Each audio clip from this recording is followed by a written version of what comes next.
मन का आनंद अच्छी औषधि है, परंतु मन के टूटने से हड्डियां सूख जाती हैं। जी, एंड कोई निकाल के पढ़ सकता है नीति वचन 15 उसका 13वां पद। मन आनंदित होने से मुख पर भी प्रसन्नता छा जाती है, परंतु मन के दुख से आत्मा निराश होती है। जी, यू नो व्हाट, हम अक्सर करके प्रभु का अनुग्रह है कि हम ढेर सारे अच्छे अच्छे वचनों को सुनते हैं प्रभु के दास से, और मुझे भी प्रभु इस्तेमाल करते हैं, और आप में से भी कई लोग अच्छी अच्छी बातों को लेकर के आते हैं। एंड टीवी पे भी हम प्रभु के दास लोग चैनल्स पे वचन को सुना रहे हैं, इंटरनेट पे भी बहुत सारी शिक्षा अवेलेबल है, आजकल तो ज्यादा ऑनलाइन जो है मिनिस्ट्री है। सो ढेर सारे चीजें हो रही है, पर क्या है कि कुछ बातें हैं जिनको कि मैं आपके सामने रखना मानता हूँ। बिकॉज क्या हो रहा होता है मेरे प्रियो कि बहुत सारी शिक्षा तो हमारे पास में है, पर उसके बावजूद भी कुछ मूलभूत बातें हैं जिनको कि हमको समझने की आवश्यकता है। कुछ बातें ऐसी हैं जो कि हमको आगे बढ़ने से रोक लेती है ना। सर्टन थिंग्स जो कि हमें हेल्प करती हैं कि हम उत्साहित तो होते हैं, पर बाकी के 7 दिन जाकर के क्या हो रहा होता है कि वो चीजें शायद हमको उस तरीके से आगे बढ़ने में सहायक साबित नहीं होती। तो उन पहलुओं पे आज के दिन हम देखेंगे। यू नो, क्या है कि आप अक्सर इस बात को पाएंगे कि मेरी कोशिश ये रहती है कि हम सिर्फ वचन पढ़ने वाले, प्रार्थना करने वाले और आराधना करने वाले ना बने, परंतु हमारे माइंडसेट में परिवर्तन आने पाए। हमारा जो सोचना है, जो हमारा देखना है, जो हमारा नजरिया है, वो परिवर्तित होने पाए। और जब वो होने पाता है तब क्या होता है, तो हम एक नए तरीके से चीजों को देखने पाते हैं, एक नई अप्रोच हमारे पास में आने पाती है, और वो आवश्यक है, वो हमको दूर तक के लेकर के जाती है। यू नो, अच्छा हो सकता है कि आप, हो सकता है कि जैसे फॉर एग्जाम्पल आप क्रिकेट को लें, हो सकता है कि आप अच्छे प्लेयर हैं, आपको अच्छा आता है, बट देन क्या है, कुछ बेसिक्स हैं जो कि वो लोग सिखाते हैं। आप हो सकता है कि आप अच्छे गाने वाले हैं, पर कुछ बेसिक्स हैं जिनको कि हमको सीखने की आवश्यकता है, और जब हम उनको फॉलो करते हैं तब चीजें आगे हमारे लिए खूबसूरत होने पाती हैं। तो एक बेसिक जो है मेरे प्रियो, वो क्या है जिसको कि हमने यहाँ पे पढ़ा, हो सकता है कि आपको आइडिया लग गया हो कि हम किन बातों के विषय में आज बात करेंगे। हम कुछ 4-5 चीजों को हम देखेंगे जो कि हमारे क्रिश्चियन लाइफ में हमको हेल्प करती हैं, और उनमें से एक चीज है कि हमारा, पढ़ देंगे 17वें पद को, 17 के 22 को। मन का आनंद अच्छी औषधि है, परंतु मन के टूटने से हड्डियां सूख जाती हैं। जी, यहाँ पे एक चीज बहुत जो इम्पोर्टेंट है वो क्या है कि हमारा मन जो है वो किन बातों से भरा हुआ है। आप वचन तो पढ़ रहे हैं, प्रार्थना कर रहे हैं, कलीसिया आ रहे हैं, और हम बहुत सारी बातों को जानते भी हैं, ढेर सारे आश्चर्य को प्रभु ने हमारे जीवन में किया। हम एक अच्छे मसीह हैं, हम एक अच्छे विश्वासी हैं, पर क्या हो रहा है कि एक जो चीज जिसकी बहुत आवश्यकता है वो ये है कि क्या हम खुश हैं,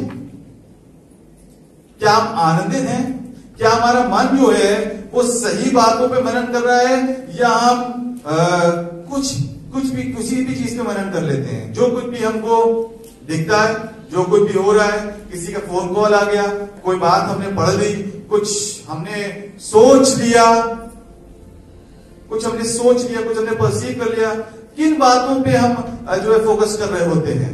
यहाँ पे देखिए क्या लिखा हुआ है कि मन का आनंद क्या है, अच्छी औषधि है। मैं तो कुछ और बातों के साथ में आपके पास में आने वाला था, पर कल एक जन का फोन आया, और जैसे वो मुझसे कुछ बातों को बताने लग गए, और मैंने उनको वो बहुत सारी बातों को बता रहे थे, और अपने आप ही मेरे मुंह से निकला, हमने कहा सुनो, इन सब बातों को फोकस करना बंद करो, ये देखो कि परमेश्वर तुम्हारे जीवन में क्या कर रहे हैं, ये देखो कि परमेश्वर सिंहासन पे विराजमान है। और मैंने कहा सुनो, मन का आनंद जो है वो अच्छी औषधि है। अपने आप से मेरे मन में, और मैं कुछ चीजों में मनन कर रहा था, पर सडनली पवित्र आत्मा जो है, परमेश्वर का जो है अगुवाई मेरे को इसकी तरफ होने पाई, एंड फिर उसके बाद में परमेश्वर इन बातों को रखा जिनको कि हम आज सुनेंगे।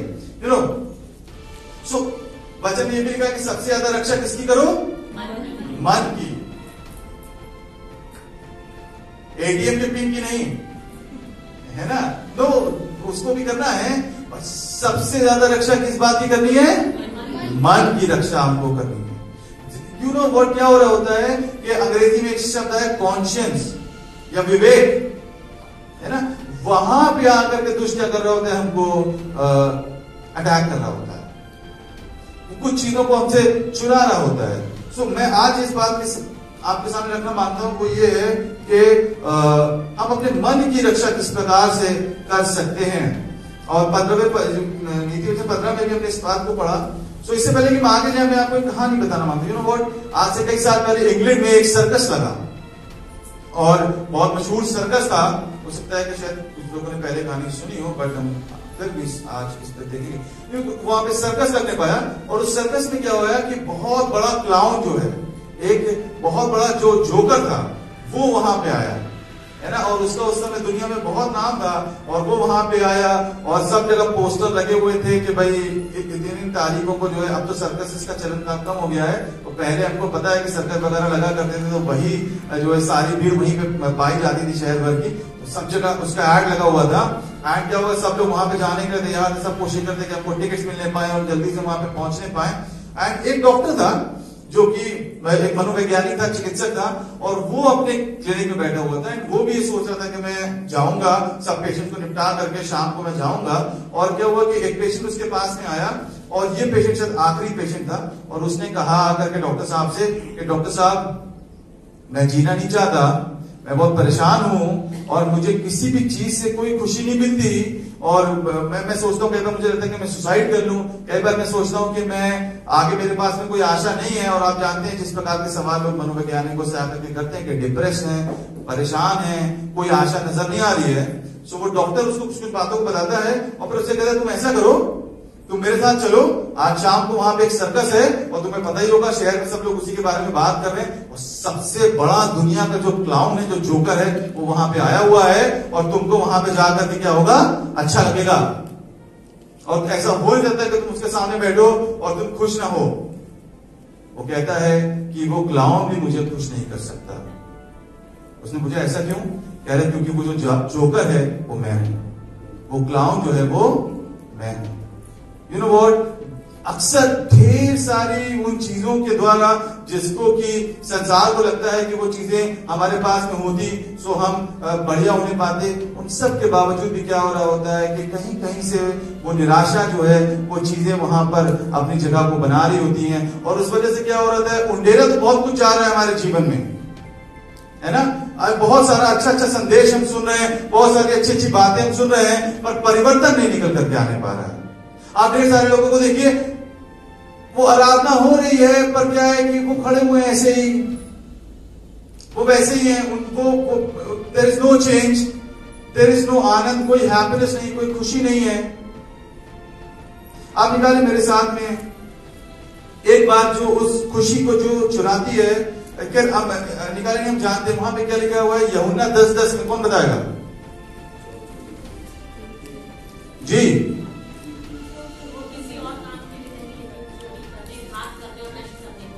जी, चोर किस लिए आता है, चोरी करने, नष्ट करने, घात करने के लिए आता है।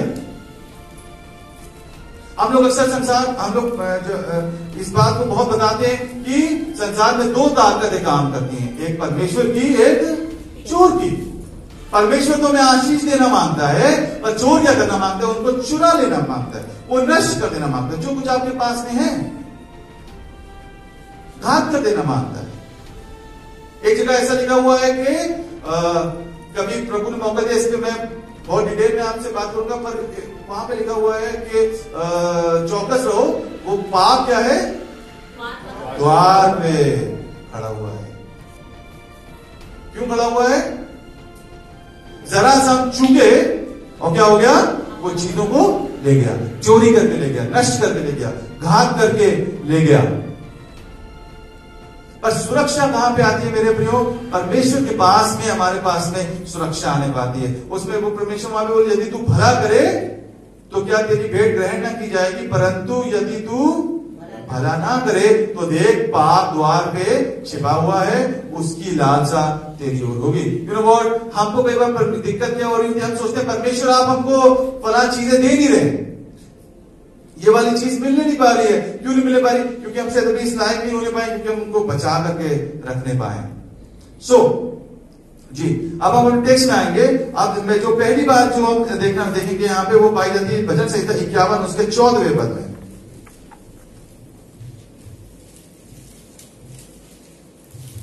पहली चीज जो हमारे आनंद को चुराती है, आप चाहें तो इसको लिख सकते हैं, मैं अभी डिस्क्लोज नहीं करूंगा क्या बात है, आप पढ़ेंगे तो समझ पाएंगे। हे परमेश्वर, जी। हे मेरे उद्धारकर्ता परमेश्वर, मुझे हत्या के अपराध से छुड़ा ले, जी। तब मैं तेरे धर्म का जय जयकार करने पाऊंगा।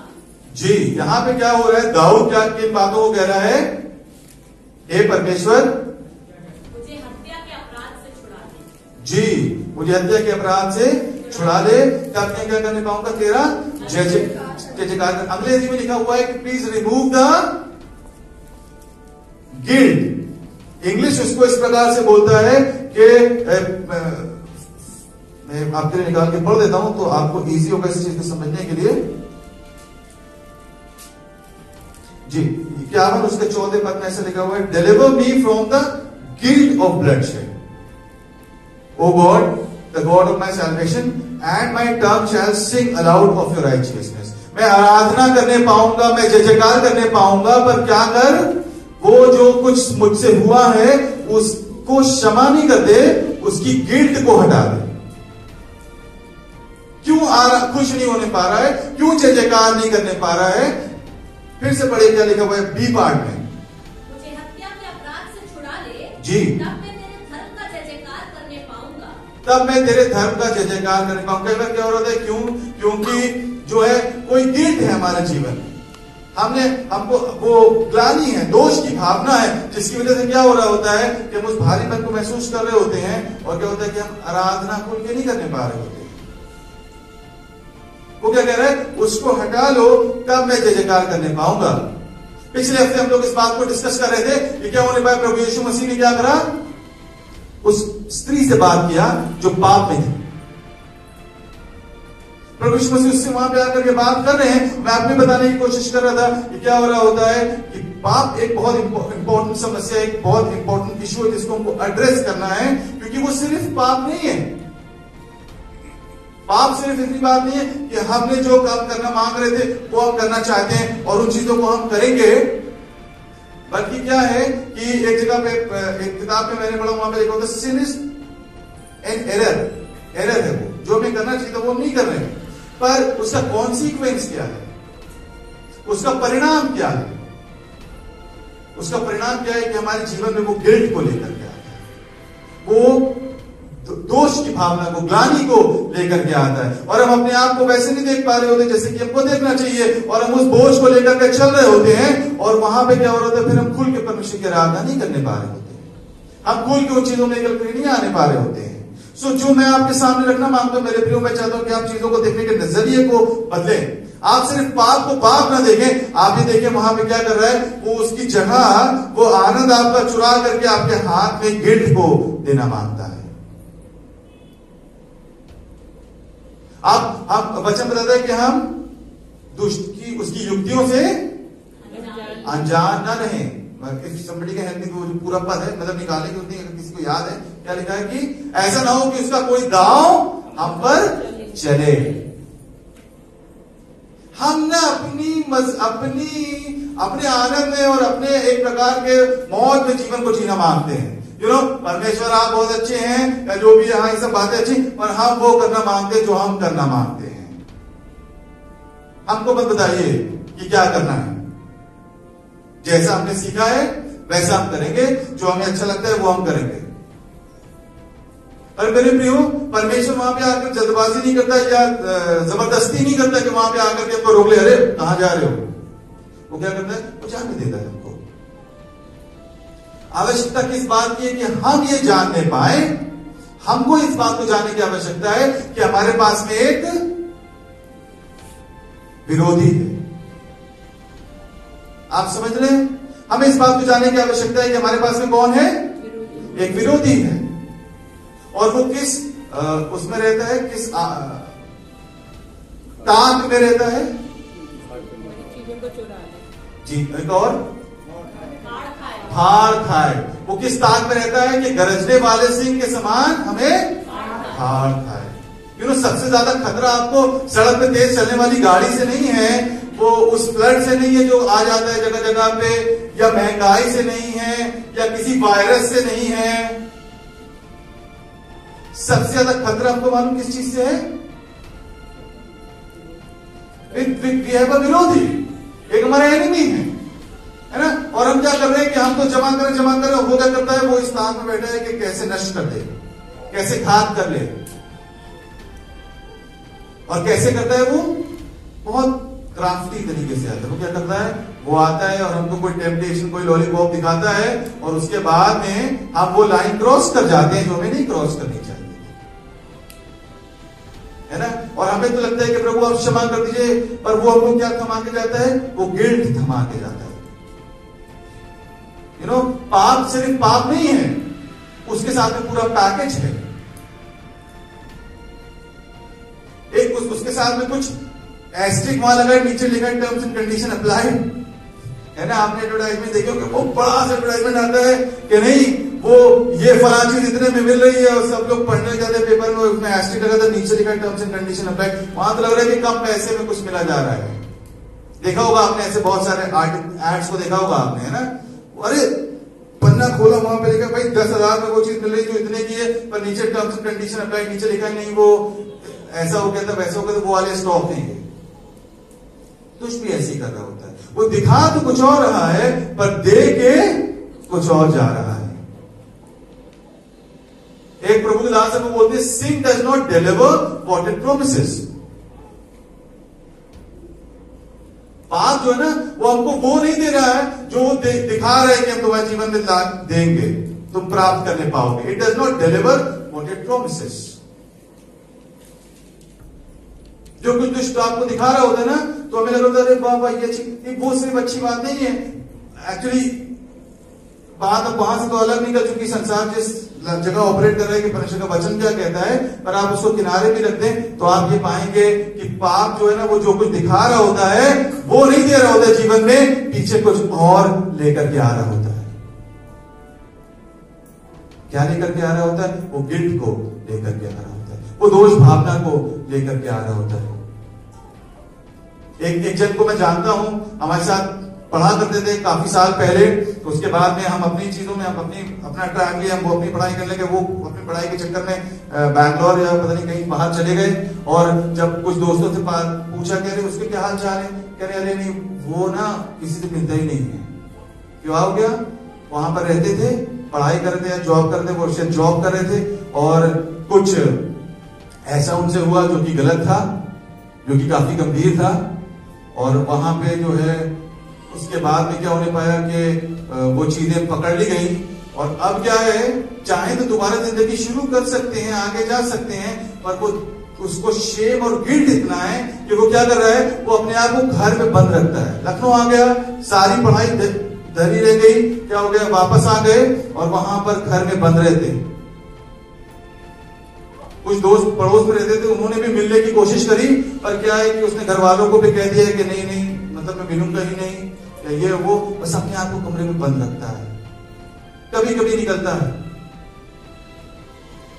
यू नो व्हाट, लोगों ने क्षमा कर दिया पर खुद को क्षमा नहीं कर पा रहे। कई बार क्या हो रहा होता है, वो गिल्ट जो है ना, वो हमारे जीवन में उस भारी बोझ के समान वहां पर रहती है। और कौन उससे हमको आजाद कर सकता है? प्रभु यीशु मसीह हमको वहां से आजाद कर सकते हैं, हमें उन चीजों से आजाद कर सकते हैं। एक दिन क्या हुआ कि एक घर में एक बेटा था, एक बेटी, दो भाई बहन छोटे थे, वो खेल रहे थे जैसे बच्चे घर में खेला करते हैं, और लड़का जो है वो अपना बॉल से उसके लड़के अपनी डॉल वगैरह के साथ में खेल रही थी, और क्या हो गया कि उसने कहीं पे मार दिया।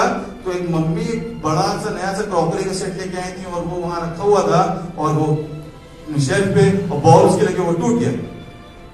और लड़के ने देखा कि हाँ ऐसे ही, और लड़के ने क्या करा कि जो है उसने जब देखा तो उसने सोचा कि कहीं बहन नहीं आ जाए, मैं ऐसा करता हूँ, फटाफट उसने भटोरा टुकड़े लेके गया, पीछे गार्डन में गड्ढा खोदा फटाफट, और वहां पे छुपा दिया, और फिर उसके बाद मिट्टी डाल दी, और जैसे ही वो हाथ झाड़ के खड़ा हुआ, पीछे बहन खड़ी हुई थी।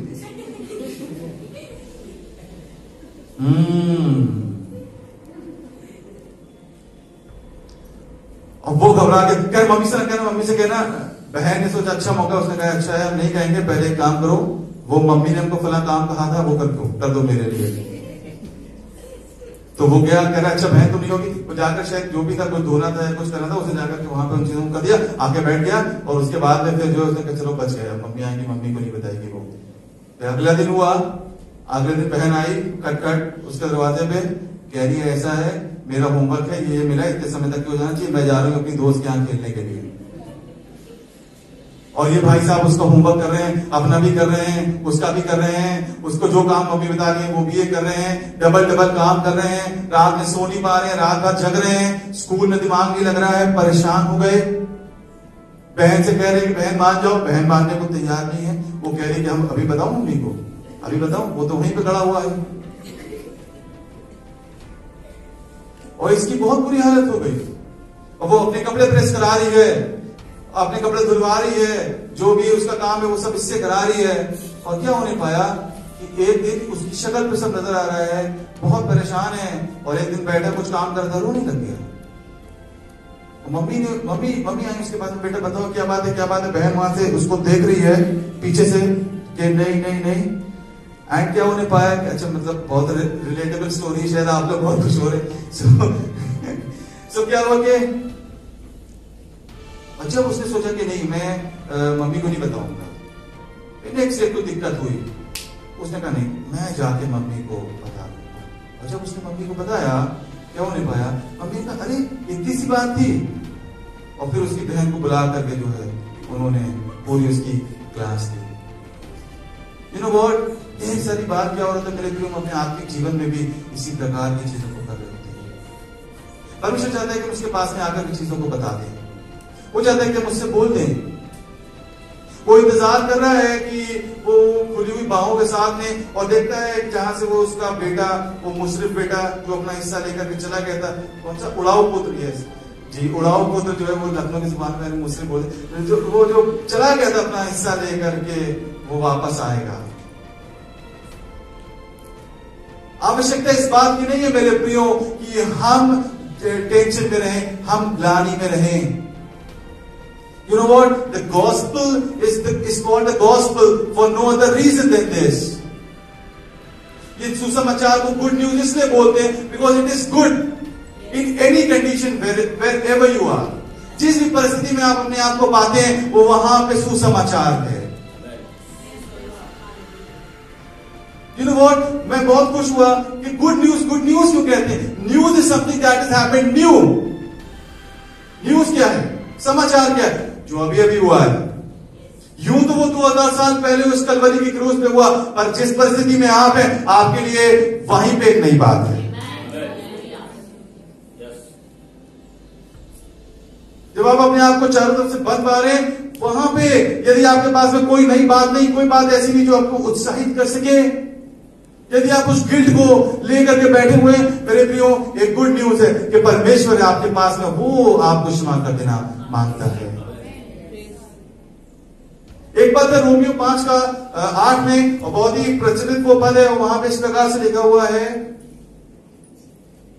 परंतु परमेश्वर हम पर जी अपने प्रेम की भलाई इस रीति से प्रकट करता है कि जब हम पापी ही थे तभी मसीह हमारे लिए मरा। जी मैं इसको समझा कि इस प्रकार से वहां पे वो कह रहे हैं कि परमेश्वर ने अपने प्रेम की भलाई हम पर इस रीति से प्रकट की कि जब हम पापी ही थे तो वो हमारे लिए मर गए। अंग्रेजी में लिखा है ही डेमोन्स्ट्रेटेड हिज लव। डेमो क्या होता है? डेमो वो होता है जो बहुत बड़ी कोई चीज है उसका एक छोटा डेमो, प्रदर्शन। डेमो क्या होता है? जब डेमोन्स्ट्रेशन, हम डेमोन्स्ट्रेट कर रहे हैं तो बहुत कुछ, पर वो जो मेन बातें हम आपको यहाँ पे दिखा रहे हैं। कहानी यहां से खत्म नहीं होती है मेरे प्रियो, कि कई बार हम मसीह में सोचते हैं कि बस उन्होंने जहां दिया क्रूस पे, स्वर्ग में, कहानी यहां से शुरू होती है। ये तो सिर्फ डेमोन्स्ट्रेशन है, आप समझे इस बात। ये तो सिर्फ डेमोन्स्ट्रेशन है। जो कुछ वो आपकी जिंदगी में कर सकता है वो इससे बहुत बड़ा है।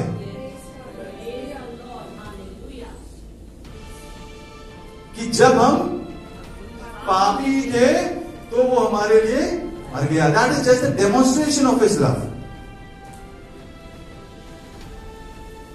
ये तो शुरुआत। जब हम उसके साथ में चलना शुरू करेंगे जब हम वो करना शुरू करेंगे जो कि वो चाहता है कि हम करें, तब वो कितनी खूबसूरती को हमारे जीवन में उंडेल देगा। आप समझे इस बात को। और जब इन चीजों की रोशनी में हम उन चीजों को देखते हैं जो शैतान हमारे जीवन में लेकर के आ रहा होता है, जो एनिमी हमारे जीवन में लेकर के आ रहा होता है, वो बहुत बहुत ही साबित होती है। तो मैं आपको उत्साहित करना मांगता हूं कि अब आप टेम्पटेशन को, अब आप उन बातों को सिर्फ ऐसे मत देखें कि ये तो बस अनाज्ञाकारिता की बात है। नो, ये गिल्ट को लेकर के आता है। सो मैं समझा, मैं बता नहीं पाया आपको कि अगर किसी बात में हमारे जीवन में गिल्ट पाया जाता है, तो हम क्या करें, हम प्रभु के पास जाएं और वो हमको क्षमा करने में विश्वास योग्य, सच्चा है, आदिल है। परंतु मेरे प्रिय, मैं चाहता हूं कि आप पाप को ऐसे देखना शुरू करें कि वो सिर्फ पाप नहीं है, वो सिर्फ अनाज्ञाकारिता नहीं है। That is an open invitation to guilt. वो सिर्फ आपके जीवन में वो पाप को नहीं लेकर के आ रहा है, वो गिल्ट को लेकर के आ रहा है। मैंने अपने फोन पे एक वॉलपेपर लगाया हुआ है, अगर आप देखेंगे वहां पे लिखा हुआ है कि either you suffer the regret, either you suffer the pain of discipline और you suffer the regret of wrong doing something like that. मतलब या तो आप डिसिप्लिन में रहने को के दर्द को स्वीकार लें, वरना फिर आप रिग्रेट को अपना हिस्सा बनाएंगे। There are only two places where you can be. Regret is like पछतावा। दो चीजें हो सकती हैं, या तो आप डिसिप्लिन में रहना, जो परमेश्वर का वचन कहता है उसके पेन, हो सकता है कि वो पेनफुल, उसने कहा कि अपना क्रूस उठा, हो सकता है कि वो पेनफुल लगे आपको, या तो आप वाला पेन चुन लें या पछतावे का पेन चुन लें। दो चुनाव है। Either get disciplined with God or either you choose the regret of a pain of regret. पछतावे के दर्द को आप चुन रहे हैं। There is no middle line. The problem is this, जो मीडिया है, जो संसार, वो हमको इस प्रकार से दिखाता है, you know what, sin is so desirable. पाप जो है वो बहुत डिजायरेबल चीज है। बट मैं आपको बताना मांगता हूं कि वो साथ में गिल्ट को लेकर के आता है। पर उसके साथ में मैं आपको एक बात और बताना मांगता हूं मेरे प्रियो, इट डज नॉट मैटर कि कितनी बार आपसे गलती हो चुकी है, कितनी बार आप जो है वो लाइन को क्रॉस कर चुके हैं, वो अभी भी आपको क्षमा कर देना मांगता है। उसने कहा 7 के 77 गुना। इसका मतलब ये नहीं कि मैंने पहले मल्टीप्लाई करके देखा था व्हाटएवर 349 समथिंग कुछ जो भी आता है, तो वो नहीं है। उसका मतलब क्या है? 7 is the number of fullness, perfection, completeness. It does not matter how many times. 7 के 77 गुना भी अगर कोई क्षमा मांग रहा है, वो क्षमा करने के लिए तैयार है। देयर इज नो रीजन कि हम गिल्ट में अपने जीवन को बिताएं और उस आनंद को खो दें। क्यों? क्योंकि हमने पढ़ा कि जब आनंद नहीं होता तो क्या होता है? बोन्स जो है वो क्रश्ड हो जाती, हड्डियां जो है वो सूख जाती है। पर वे वचन बताता है प्रभु का आनंद क्या है? मेरी ताकत है, औषधि है और मेरा बल है। The joy of the Lord is my strength. You know what? ढेर सारी चीजें हम इसलिए नहीं कर पा रहे थे बिकॉज स्ट्रेंथ नहीं होती है हमारे पास। ढेर सारी चीजों से हम बाहर से नहीं निकल पा रहे थे बिकॉज वो स्ट्रेंथ वहां पे हम मिसिंग पाते हैं। हमें पता ही नहीं कि कैसे करें, कैसे इस परिस्थिति से बाहर निकला जाए। और मेरे प्रियो, आप प्रभु के साथ में सही से चलेंगे और उसका आनंद आपके जीवन में बना रहने पाएगा। तब आपको पता होगा कि जब भालू आएगा तो आप भालू के पीछे भाग जाएंगे, जब शेर आएगा तो आप शेर के पीछे भाग जाएंगे, जब गोलियत आएगा तो आप गोलियत को देख करके कहेंगे कि कौन है ये अनसर्कमसाइज्ड फिलिस्टाइन।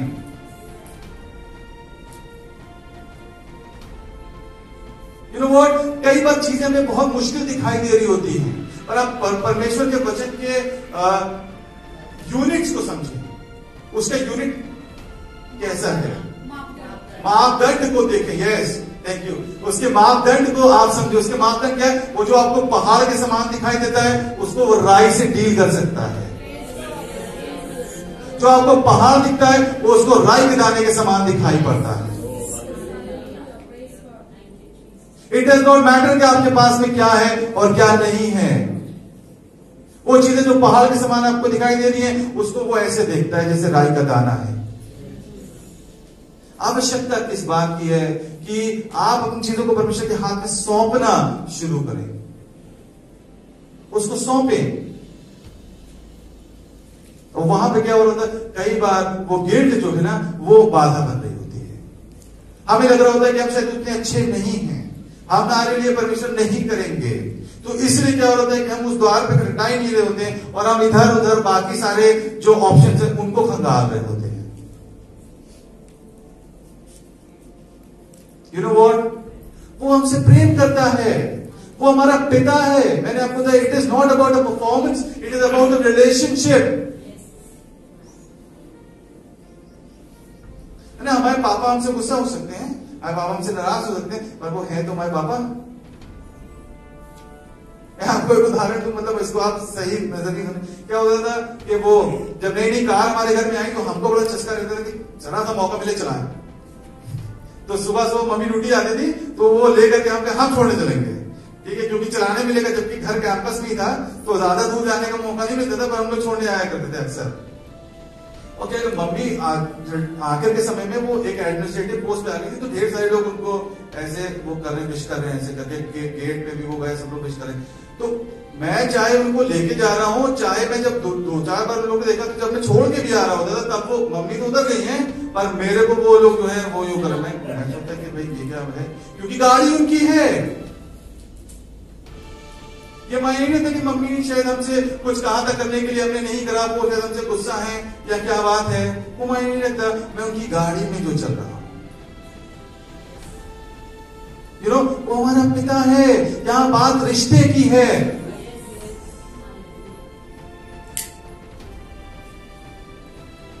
उसने आपको अपना लिया है।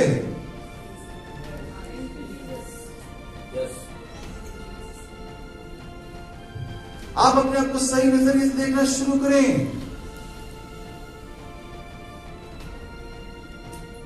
यू नो व्हाट, उत्पत्ति उसके 3 अध्याय में वहां पे क्या होने पाया कि इन लोगों से गलती हो गई, वो फल इन्होंने खा लिया, और उसके बाद में क्या हुआ कि परमेश्वर उस दिन के समय में वहां पे आते हैं और आदम से कहते हैं, क्या कहते हैं, हे आदम तू कहां है? और आदम क्या कहता है,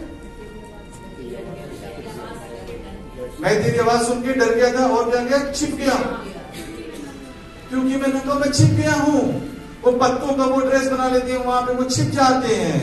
यू नो व्हाट, पाप हमको यही करता है मेरे प्रियो। वो हम खुदा को हमको आवाज दे रहा है, पर हम छिपने के स्थान ढूंढना शुरू कर देते हैं। क्या परमेश्वर को पता नहीं था कि उससे क्या हो गया है? पता था, तब भी वो उसको पुकार रहा है। और आदम क्या कर रहा है, वहां पे छिप रहा है। You know what guilt does, जो दोष की भावना ग्लानि है, वो क्या करती है, वो हमको मजबूर करती है कि हम छिप जाएं। वो आनंद को वहां से चुरा लेती है, वो आनंद जो कि सेंस ऑफ बिलोंगिंग का है कि हम उसके बेटे हैं। यू नो, जब मैं नए प्रभु में एक गाना उनके बड़ा प्रचलित था, मैं उसको सुन के बहुत उत्साहित होता था। वो कहते थे, यूं गाना था कि सिंहासन पर विराजमान है जो उस परमेश्वर की प्रजा है हम। You know, you are this special. वो जो सिंहासन पर विराजमान है उसकी आप प्रजा हैं। आप अपने आप को ऐसा देखना शुरू करें। पर दिक्कत क्या होता है, हम अपने आप को अपनी गलतियों के चश्मे से देख रहे होते हैं। हम कई बार अपने आप को उन चीजों के चश्मे से देखते हैं जो शायद हमसे हुई हैं, और हमें लगता है कि शायद हम उतने अच्छे नहीं हैं। मेरे प्रियो, हम आवश्यकता इस बात की कि आप प्रभु के पास में आए और उससे क्षमा मांगे, और वो वहां पर क्या करेगा, वो आपको रिस्टोर करेगा, वो आपको पुनर्स्थापित कर देगा। वो उस दिन का इंतजार नहीं कर रहा जिस दिन आप बिल्कुल अच्छे हो जाएंगे और तब वो आपको ग्रहण करेगा। आवश्यकता इस बात की है कि आप जैसे भी हैं आप उसके पास में आए। वही है जो उस चीजों से आपको स्वतंत्र कर सकता है, वही है जो उन आदतों से आपको स्वतंत्र कर सकता है, वही है जो उन पापों से आपको स्वतंत्र कर सकता है। और दुष्ट क्या करता है, वो गेम खेलता है, वो वहां पे गिल्ट को रख देता है, और हम उसके पार जाकर के परमेश्वर के पास में आना नहीं चाह रहे होते।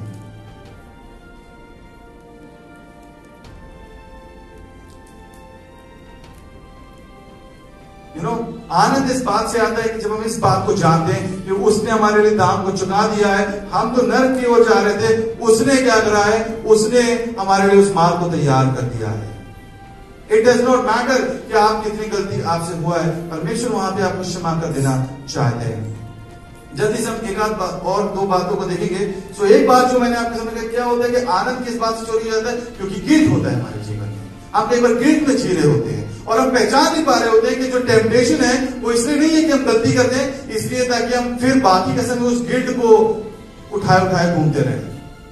और परमेश्वर क्या करना मांगता है, वो हमारे बोझों को हम पर से उठा लेना चाहता है। यू नो नेक्स्ट एक और चीज,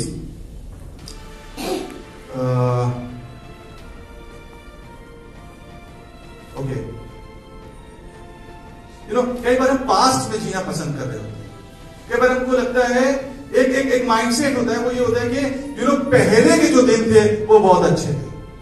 जब हम लोग छोटे थे तो हमारे घर वाले भी इस तरह की बातों को करा करते थे कि नहीं कि अरे तुम्हें क्या पता उस समय ऐसा होता था, वो सब अच्छी बात है, पर वो उसने एक नजरिए को डेवलप करा, वो क्या है कि नहीं आगे जितना बढ़ते जा रहे हैं वो सब गलत है, पीछे सब बहुत अच्छा था। वो कुछ पैसे में ये मिल जाता था, कुछ पैसे में, वो सब अच्छी बातें हैं। मैं ये नहीं कह रहा हूं कि वो बातें खराब हैं, पर जो नजरिया हमने डेवलप किया है वो क्या है, हम अक्सर याद करते हैं वो कॉलेज के दिन अच्छे थे, वो वाले दिन अच्छे थे, वो तब अच्छा था। जब हम पढ़ रहे थे तो अरे अब नौकरी करें तो बड़ा खराब है। मैं आपको बताऊं एक परिवर्तन मेरे जीवन में आया जब मैं प्रभु में, मैं भी ये बातें करता था, जब मैं प्रभु में आया तो मैं भी फोन में बोलता था दोस्तों से कि पुरानी बात, अरे पता है ये हुआ था वो हुआ था, अपन याद कर रहे हैं, बोलते बोलते मुझे लग रहा है नहीं ये मैं क्या बोल रहा हूं। इसका मतलब मैं ये कह रहा हूं जहां खुदा मुझे आज लेकर के चल रहा है वो कहीं से दोयम दर्जे का है। दिक्कत क्या हो रही होती है, जब हम पीछे जी रहे होते हैं तो हम इस बात में सहमत नहीं होते कि जो आज हो रहा है वो अच्छा है और जो कल होगा वो और बेहतर होगा। जबकि आप ढेर सारे प्रभु के जनों को इस बात को कहते हुए सुनेंगे कि that your best days are ahead of you, yet to come. जो आपके सबसे अच्छे दिन हैं वो आगे आने वाले हैं। क्यों?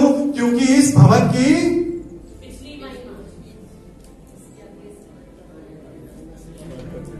the latter glory will be greater than the former glory. I don't know how to say that in Hindi. And आप समझे जो आने वाला है ग्लोरी, महिमा जो है वो पहले से बढ़ करके होने पाएगी। आप देखें ऐसा नहीं कि परमेश्वर का प्रेम आपके लिए खत्म हो चुका है, उसका अनुग्रह चुक गया है। वहां पे लिखा है वो अनुग्रह पे अनुग्रह, grace in place of grace already given. आपको अपने नजरिए को सही करने की आवश्यकता है।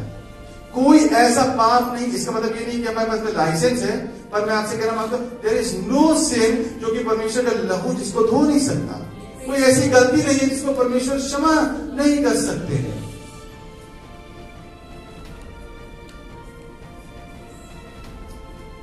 इसका मतलब ये नहीं है कि हमारे पास लाइसेंस है कि हम कुछ भी कर सकते हैं, but at the same time ये कहना मांगता है कि कोई ऐसी बात नहीं है। वहां पे लिखा है, वो रोमियो में बोलता है कि हम निकाले उसको, रोमियो 8 का लास्ट के पदों में हम लोग चलेंगे। एंड जी रोमन्स 8:37 से आप देखिए। परंतु इन सब बातों में जी हम उसके द्वारा जिसने हमसे प्रेम किया है जयवंत से भी बढ़कर है। जयवंत से भी बढ़ गए हैं। फिर क्योंकि मैं निश्चय जानता हूँ जी कि न मृत्यु न जीवन जी न स्वर्गदूत न प्रधानताएं जी न वर्तमान न भविष्य न सामर्थ न ऊंचाई न गहराई और न कोई और सृष्टि हमें परमेश्वर के प्रेम से जो हमारे प्रभु मसीह यीशु में है अलग कर सकेगी। जी कोई परिस्थिति ना तो जो है प्रधानता है, न मृत्यु न जीवन न स्वर्गदूत न वर्तमान न भविष्य, है ना, न सामर्थ न ऊंचाई न गहराई न कोई और सृष्टि, इस संसार में कोई ऐसी बात नहीं जो आपको परमेश्वर के प्रेम से अलग कर सके सिवाय हम खुद।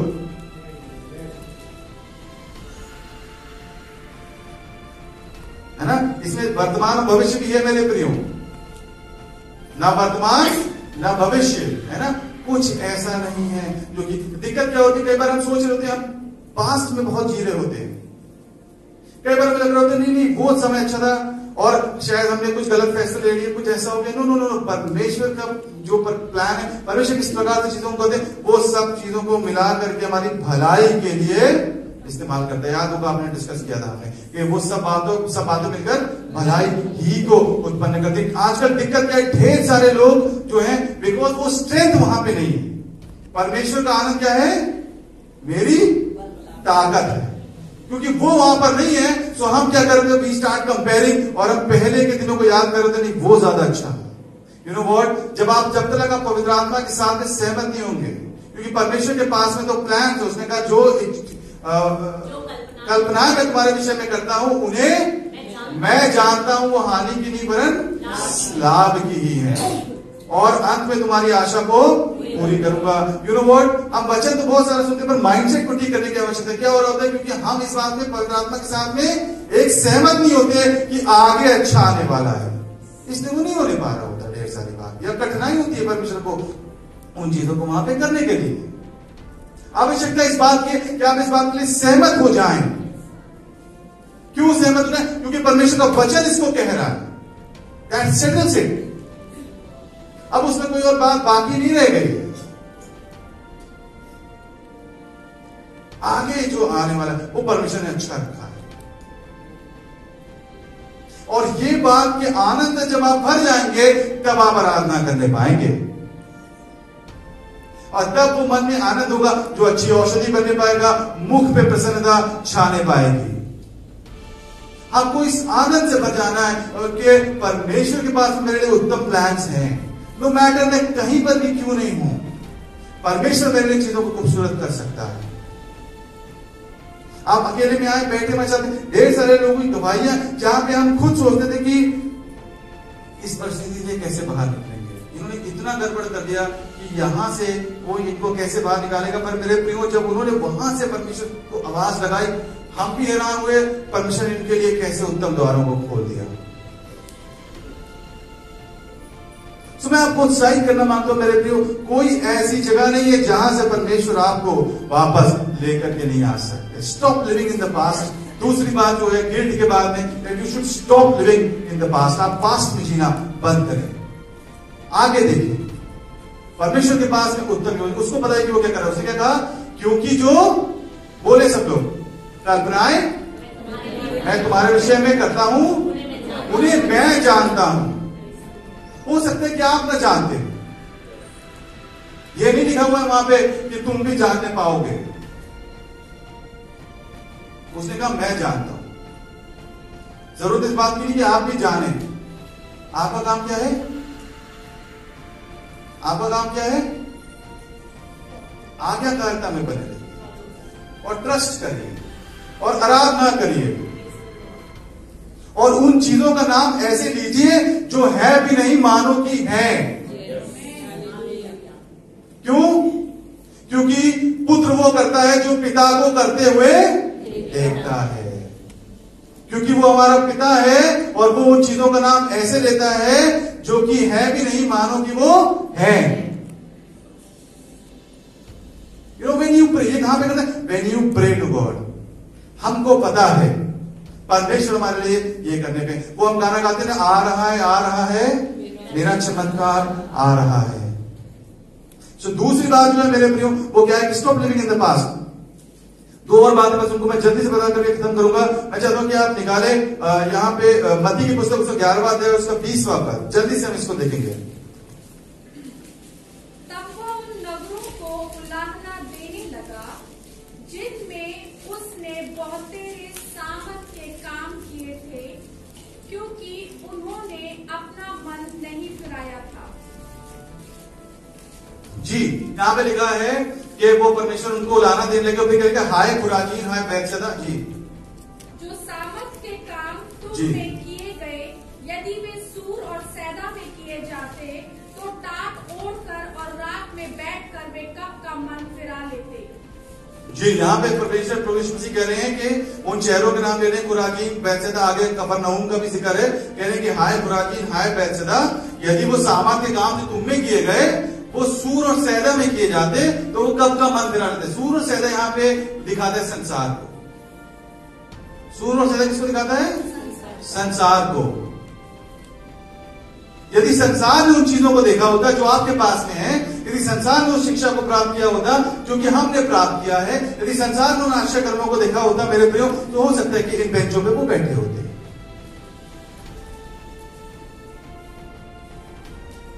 आप समझे? ढेर बार क्या हो रहा है, हम संसार को देख करके जी रहे होते हैं। हाँ, परमेश्वर का वचन तो ये सारी बातें कह रहा है, पर क्या है, संसार तो ऐसे नहीं चलता, संसार में तो यही होता है, संसार में तो ये होता है, संसार में तो वो होता है, सो हम वो कर रहे होते हैं। हमें लगता है कि ये इसको देख करके जीना जरूरी है, पर वो ऐसा इसलिए कर रहे हैं क्योंकि वो बातें उन तक के नहीं पहुंची है जो अब तक के पहुंची हैं। और जिस दिन वो बातें उन तक के पहुंच जाएंगी, वो क्या करने पाएंगे, वो अंदर होने पाएंगे, वो कलीसिया के अंदर आ जाएंगे।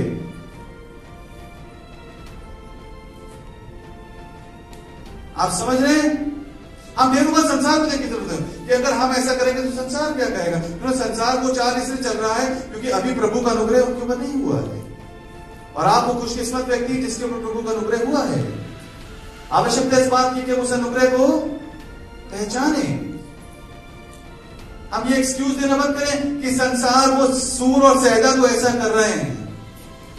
परमेश्वर इस तरह नहीं देख रहा है, वो तो देख रहा है कि हाय खुराजीन, हाय बैतसैदा।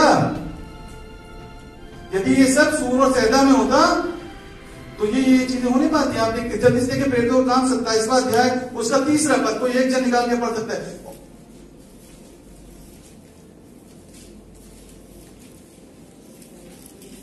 दूसरे दिन हमने सैदा में लंगर डाला जी, और यूलियुस ने पौलुस पर कृपा करके उसे मित्रों के यहाँ जाने दिया कि उसका सत्कार किया जाए।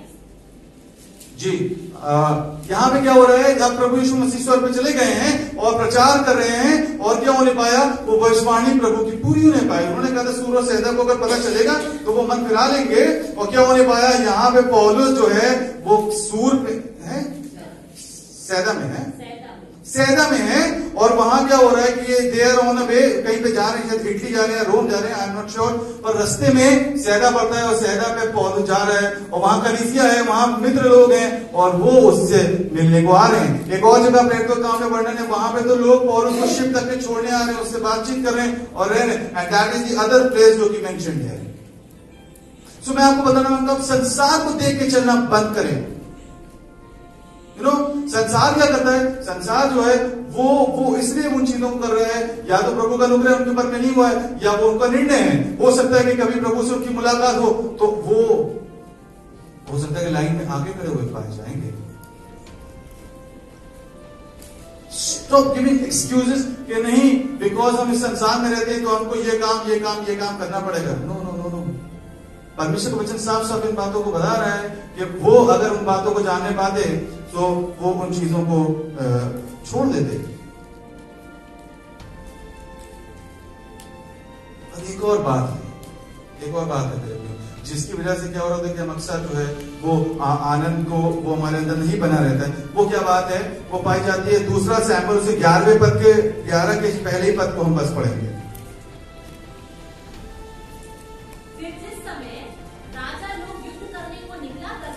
जी, उस समय अर्थात वर्ष के आरंभ में दाऊद ने योआब को और उसके संग अपने सेवकों और समस्त इस्राएलियों को भेजा, और उन्होंने अम्मोनियों का नाश किया और रब्बा नगर को घेर लिया। बस पहला पद, ओके जी, थैंक यू। तो यहाँ पे क्या हो रहा है, यहाँ पे लिखा हुआ है, हम जानते हैं कहाँ पे वर्णन है कि दाऊद जो है उसने सबको भेज दिया, जिस समय लड़ाई में सब लोग जाया करते थे, और खुद महल में रुक गया।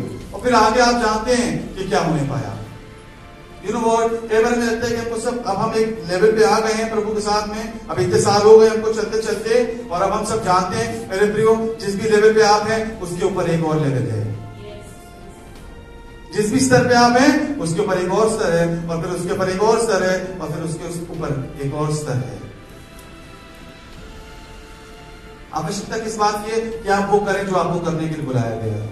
आप वहां पे पहुंचे जहां पे आपको पहुंचना है, जहां पे आपको होना चाहिए। यही समय क्या था, लड़ाई का समय था, समर टाइम, ग्रीष्मकालीन, सब लोग लड़ने के लिए जाते थे। दाऊद को राजा बनाया गया है, और वो क्या कर रहे, वो महल में है, और सबको भेजते जाओ तुम जाकर के लड़ाई करो। कई बार क्या हो रहा होता है कि वो डरनेस आ जाती है, हमको पता है, हमको लगता है कि नहीं अब हमको काफी पता है, अब हम एक स्टेज पर आ गए हैं और हम रेस्ट कर सकते हैं। और फिर क्या होता है, फिर जो शत्रु है वहां पे अपने काम को करके जाता है, वो चाल वहां पे चल के जाता है। आप वहां पहुंचे, आप वहां पे मौजूद हो जहां पे परमेश्वर चाहता है कि आप मौजूद हो। आप संडे को अपने आप को चर्च में लेकर के आए जब परमेश्वर चाहता है कि आप संडे को चर्च में लेकर के आए। आप वचन पढ़ने के समय को निकालें जब आपको निकालना है। आप आराधना करने के समय को निकालें जबकि आपको निकालना चाहिए। आप उसके साथ में अकेले में समय बिताएं जबकि आपको बिताना चाहिए। अच्छा है कि सब कुछ अच्छा चल रहा है, but that does not mean कि इसके ऊपर कोई स्तर नहीं है। परमेश्वर की इच्छा क्या है, वो आपको आगे को लेकर के जाना मांगता है। समय की कमी है तो मैं इसको डिटेल में आपको बताऊंगा। मैं बस आपसे कहना मांगता हूं कि आप वो करें जो कि आपको करना है। और क्या होने पाता है, ये सारी बातें हैं और भी कुछ बातें कभी प्रभु ने मौका दिया तो हम इन पर डिस्कस करने पाएंगे। पहली बात है गिल्ट, कि हम गिल्ट में जीना बंद करें। हम पहचाने कि पाप जो है वो गिल्ट को लेकर के आने की दुष्ट की एक चाल है। सिर्फ इतना नहीं है कि हम वो कर ले जो हमारा मन कर रहा है, वो सिर्फ क्या है, वो गिल्ट को हमारे जीवन में लेकर के आएगा और फिर वो बहुत भारी हो जाएगा। कि मतलब 2 मिनट की तो बात है, हम ये कर लेते हैं, कोई देख नहीं रहा है और कोई किसी को पता नहीं चलेगा और हम क्षमा भी मांग लेंगे, पर वो गिल्ट वहां पर आ जाती है मेरे प्रियो, और फिर वो हमको प्रभु के निकट आने नहीं देती। दूसरी बात क्या है कि हम छुपना शुरू करते हैं परमेश्वर से, है ना। वो दिक्कत को हमारे जीवन में लेकर के आता है। एंड आप संसार को देख करके चलना बंद करें। संसार जो है वो जो कर रहा है उसको करने दें। आपके पास में वो चीजें हैं जो कि परमेश्वर ने आपके समक्ष लेकर के। और मैं आपको बताऊं यहाँ पे क्या लिखा हुआ है कि यदि उनके पास में वो बातें होती तो वे कब का मन फिरा लेते। मेरे प्रियो, जो बातें आपके पास में है उनमें वो बीज है जो कि चाहिए परिवर्तन के। जो बातें आपके पास में हैं उन्हीं में वो पोटेंशियल है कि वो नेक्स्ट लेवल पे आपको ले जाएंगे। आप इधर उधर ताकना बंद करें कि परमेश्वर वो कहां है, वो चीजें नहीं, वो वहीं पर हैं। जो कुछ आपके बीच में हो रहा है, जो कुछ परमेश्वर आपसे कह रहा है, जो कुछ उसने वचन में लेकर, उसी में वो बीज है जो कि उस परिवर्तन को लेकर के आ जाएगा। पास्ट में जीना बंद करें। आप सहमत हो परमेश्वर के साथ में कि नहीं, उसके पास में आपके लिए उत्तम योजना है। नहीं दिख रहा है पर आप आराधना करें, नहीं दिखाई दे रहा है, आप जो है वो एक्सपेक्टेशन में रहें और परमेश्वर अपने समय में चीजों को वहां पर लेकर के आ जाएगा। जिस भी स्तर पे आप हैं उसके ऊपर एक और स्तर है, वो करते हुए पाए जाए जिसको करने के लिए परमेश्वर ने आपको चुना है। एंड क्या होने पाएगा जब हम ये कर रहे होते हैं मेरे प्रियो, हमें पता है कि हम परमेश्वर जो है उसके पास हमारे लिए उत्तर योजना, अपने आप आनंद हमारे जीवन में बना रहता है। आप बहुत सारे वचनों को सुन सकते हैं, बहुत कुछ कर सकते हैं, पर यदि आनंद वहां पर नहीं है वो चीजें जर्मिनेट नहीं होने पाएंगी, वो चीजों में फल लगने नहीं पाएगा। आप उस आनंद को बना करके रखें। आनंद बैंक बैलेंस से नहीं आता है, आनंद परिस्थितियों से नहीं आता है, आनंद इस बात से आता है कि हम रूप को नहीं परंतु विश्वास को देख करके चलते हैं। हो सकता है जो आपको दिखाई दे रहा है वो पहाड़ जैसा हो, परमेश्वर के लिए वो राई के दाने के बराबर है। वो जब वो उसको लगेगा कि हटाना है वो हटा देगा, इधर से हटा करके समुद्र में डाल देगा। मैं हालेलुया, आमीन। प्रभु आप सबको आशीष दे। हम प्रार्थना में चलेंगे। हालेलुया। तो विश्व मसीह में आपकी समुगाते पिता परमेश्वर, और हम आपका धन्यवाद करते हैं प्रभु कि आप हमसे प्रेम करते हैं। आपके पास में हमारे लिए उत्तम योजना है प्रभु। आप हमको आगे लेकर के जाना मांगते हैं प्रभु। सहायता करें कि हमारा माइंडसेट जो है वो इन बातों के लिए कंड्यूसिव होने पाए। हमारा माइंडसेट ऐसे बनने पाए जो कि इन बातों को अलाउ करे। तमाम वो फालतू की बातें प्रभु जी जो कि इस संसार में जीने के कारण हमने अपना लिए, वो सब हमारे जीवन से जाने पाए। आपका वचन जो है वो हमको उन बातों से भरने पाए जिनको कि हमारे जीवन में होने की आवश्यकता है। और देखिए आपका वचन जो है वो हमको वो कंडीशन करने पाए। हम हमारे बालों को हम कंडीशनर लगाते हैं, परंतु हमारे माइंड को कंडीशनर की आवश्यकता है। और वो आपका वचन वो हमें कंडीशन करने पाए कि हम जो है आपके लायक बनने पाए, आपकी चीजों को रिसीव करने वाले बनने पाए। तमाम वो दुष्ट युक्तियां जो कि इसलिए होती है कि हमारे आनंद को चुरा ले, हम उनको पहचानने पाए और हम उनको ना बोलने पाए। हर वो पाप जो कि गिल्ट को हमारे जीवन में लेकर के आने की कोशिश करता है उसको हम ना बोलने पाए। हर प्रकार के गलत बात से हम दूर रहने पाए प्रभु। हमारी सहायता करें और हम आपके आनंद में चलते हुए अपने जीवन में उन चीजों को प्राप्त करने पाए, उन कल्पनाओं को प्राप्त करने पाए जो कि आपने हमारे लिए बना करके रखी है। मैं सारी बातों को आपके लिए आपको धन्यवाद देते हैं। तो यीशु मसीह के नाम से मांगते हैं, आमीन आमीन। अब हमारे उद्धारकर्ता यीशु मसीह का अनुग्रह, परमेश्वर पिता का प्रेम, पवित्र आत्मा का संगति और सहभागिता विश्व के समस्त विश्वासियों के साथ अब से लेकर मसीह की द्वितीय आगमन तक होती रहे और चर्च कहे आमीन। God bless you all. प्रभु आप सबको आशीष दे। Praise the Lord.